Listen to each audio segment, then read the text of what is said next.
Hello everybody and welcome to chapter 8 of the book of Shemot as we continue to travel through Tanach. Chapter 8 has 28 verses and it starts in the Koren Sachs Chumash on page 404 and 405. In this chapter the pressure mounts as we read about the second, third and fourth plagues. First come the frogs, which are everywhere, in the ovens, in the bedrooms, in the kneading bowls. Pharaoh begs for relief, promises freedom, and then changes his mind once the frogs die. Next comes the third plague, the plague of lice. They're tiny, they're everywhere. This time, the magicians can't replicate it, and they admit, Etzba Elokim hi, this is the finger of God, and yet Pharaoh ignores it once again. Then wild beasts overrun Egypt, although Goshen, where the Israelites are living, is spared. Pharaoh negotiates, but Moshe refuses a half freedom, and when the plague stops, Pharaoh's heart hardens again. We start to see that Egypt's confidence is cracking. There is the exposure of the falsity of illusion, but Pharaoh's ego is still remaining strong. With that introduction in mind, let us start with chapter 8, verse 1. Vayomer Adonai el Moshe, Hashem said to Moshe, Emor el Aharon, say to Aaron, Netei es yadecha b'matecha, stretch out your hand with your staff, al hanaharos, over the rivers, al hayaorim, over the canals, v'al ha'agamim, and over the reservoirs, v'ha'al es hatzfardeim al eretz Mitzrayim, and raise up the frogs over the land of Egypt. Verse 2, Vayet Aharon es yado al meimei Mitzrayim. Aaron stretched out his hand over the waters of Egypt, v'atal hatzfardeya, v'tachas es eretz Mitzrayim. And the frogs climbed up and covered the land of Egypt. Although our rabbis point out that the verse says v'atal hatzfardeya, it says frog in the singular, and the Midrashim explain that really there was one giant frog that came up out of the river, which the Egyptians tried to strike. And each time they did, a miracle occurred, and more frogs would emerge from this one giant frog. And our rabbis say that there is a lesson here, that sometimes you just have to stop hitting the frog. Sometimes you just have to be willing to take that step back and change your tactic and realize that the problem will go away through a different method. Verse 3, Vayasu chen achartu min belatehem. And the magicians used their sorcery and did the same. Vayalu es hatzfardeim al eretz Mitzrayim. And they made frogs climb up over the land of Egypt. Verse 4, Vayikra Pharaoh la Moshe Aharon. Pharaoh called to Moshe and Aaron, Vayomer, and he said, Ha'atiru el Adonai, pray to Hashem, Vayaser hatzfardeim imeni umeami, and pray to take the frogs away from me and my people. Va'ashalcha esa'am va'yizbechu l'Adonai, and I will send your people forth to sacrifice to Hashem. Verse 5, Vayomer Moshe leFaro, and Moshe said to Pharaoh, Hispo'er alai, gloat over me, l'masai atir lecha v'la'avadecha ulamcha lahachris hatzfardeim mimecha umibatecha. You name the time when I should pray that the frogs be removed for you and your officials and your people, from you and your homes. Rak baya'or tisha'arna, remaining only in the Nile. So Moshe is giving Pharaoh the opportunity now to decide when this plague should end. And his response, verse 6, Vayomer, and he replied, Lemachar, tomorrow. Vayomer, and Moshe said, Kidvarcha, it will be as you say. Leman teda, ki ein kadonai Eloheinu. Then you will know that there is none like Hashem, our God. And when we read this, we should be so surprised. Why would Pharaoh ask for this plague to end tomorrow? Why would he not ask for immediate relief? And different answers are given, including Pharaoh at this time doubling down and thinking that he knows better and that he should put Hashem to the test. He would have known that anything created by illusion would have eventually gone away anyway. And so an immediate end to the plague would not have given him any proof that this was anything different to what his magicians could do themselves. And so by insisting that there is a delay before the plague ends, it puts Hashem to the test. Verse 7, V'saru hatzfardeim mimecha umibatecha umiavadecha umiamecha. The frogs will depart from you and from your homes and from your servants and from your people. Rak baya'or tisha'arna. They will remain only in the river Nile. Verse 8, Vayetze Moshe v'Aharon me'im paro. Moshe and Aaron left Pharaoh's presence.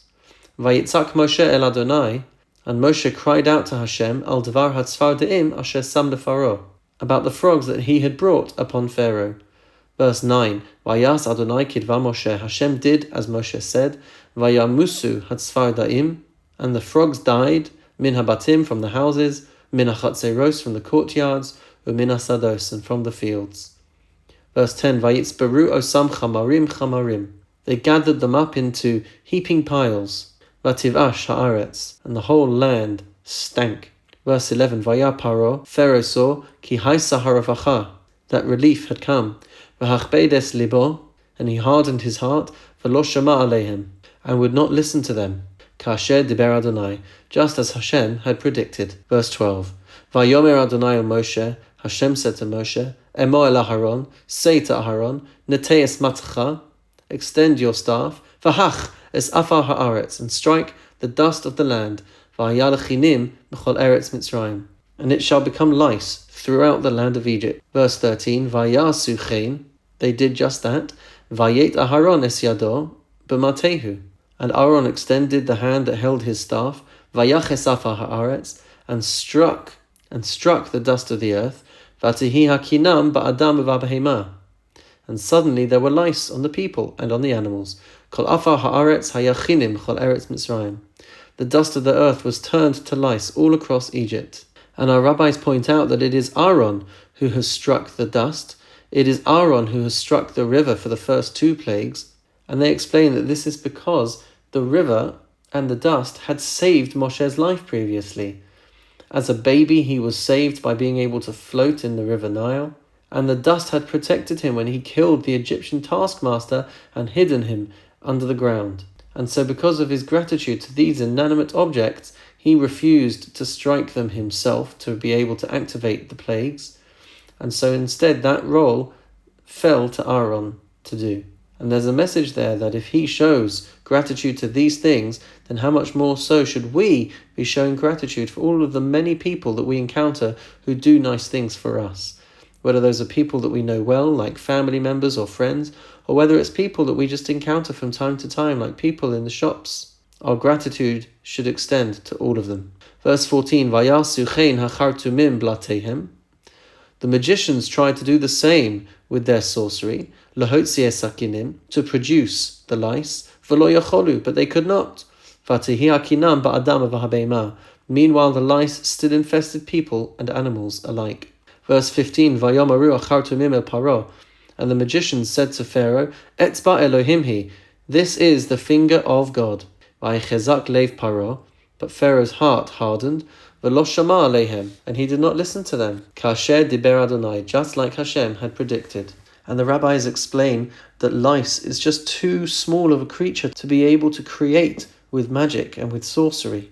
And so hard as they tried, the sorcerers could not replicate that which Hashem had been able to produce. The rabbis also ask about the first 2 plagues, the blood and the frogs. Why is it that they didn't use their magic to get rid of these plagues? And one of the answers suggested is that because their magic was used for evil purposes, they only knew how to create these bad things, but they didn't know enough to be able to remove them as well. Verse 16, Vayomer Adonai el Moshe, Hashem said to Moshe, Hashkem baboker, wake up early in the morning, v'itziatzev lifnei Pharaoh, and confront Pharaoh, Hinei yotze hamayma, as he goes out to the water, just like they did with the plague of blood.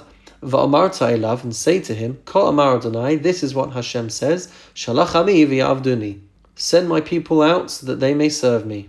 Verse 17, Ki emeinecha mishalech esami, because if you refuse to send them out, Hineni mashliach b'cha, then I will send to you, uva'avadecha, and to your officials, uva'amcha, and your people, uva'vatecha, and your houses, es ha'arov, which we traditionally translate as swarms of wild animals, but which others translate as swarms of insects. Umalu batei Mitzrayim, and they will fill the houses of Egypt, es ha'arov, with these swarms of animals, v'gam ha'adama shehem aleha, and the ground they stand upon will be covered by them. Verse 18, V'iflesi vayamahu es eretz Goshen, and on that day I shall set apart the land of Goshen, asher ami omed aleha, upon which my people stands, Levilti hayos shamarov, that there shall be no swarm there, Leman tedai, in order that you will know, Ki ani Adonai, that I am Hashem, Bekerev haaretz, in the midst of the land. Verse 19, V'samti fadus, I shall make a distinction, bein ami uvein amecha, between my people and your people. L'machar yihiyeh ha'os hazeh. Tomorrow this sign will come to be. Verse 20, Vayas Adonai Cain. Hashem did so. Vayavo arov kaved beis safaro uveis avadav. And a severe swarm of wild beasts came to the house of Pharaoh and the house of his servants. V'chol eretz Mitzrayim, and throughout the land of Egypt, tishaches haaretz, the land was being ruined mipnei ha'arov, because of the swarm.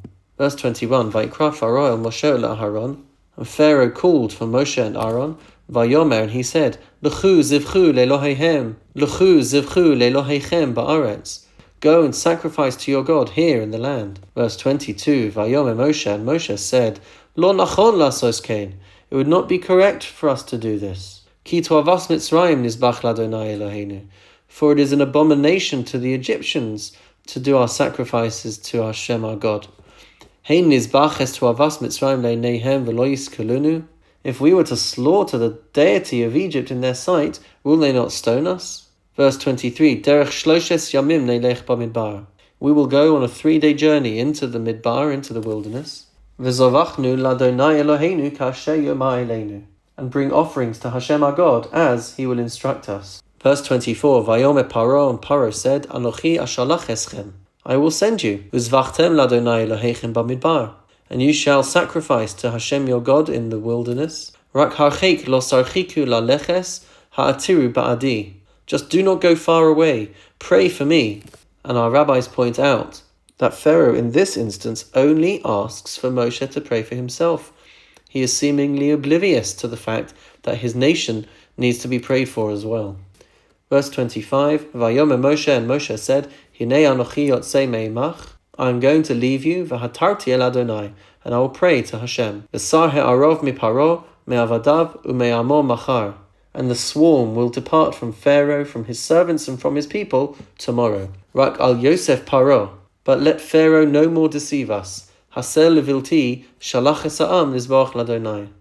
Refusing to send the people forth to make their sacrifice to Hashem. Verse 26, Vayetze Moshe me'im paro. Moshe left Pharaoh, Vayetar el Adonai, and prayed to Hashem.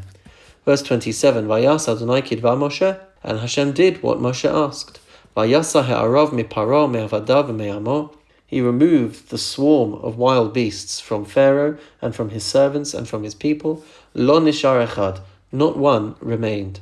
And our rabbis ask, why didn't he just kill the animals like he did with the plague of frogs? And they explain that Hashem had organized it that all of these animals should come from across the world to plague the land of Egypt. And so at this point, he performs the miracle of sending them all home once again. Verse 28, Vayachbed paro es libo gam papam hazos. And Pharaoh hardened his heart once again, v'lo shilach es ha'am, and he did not send out the people. And that brings us to the end of chapter 8. In chapter 9, we will read about the 5th, 6th, and 7th plagues. I look forward to learning that with you. In the meantime, have a wonderful and meaningful day.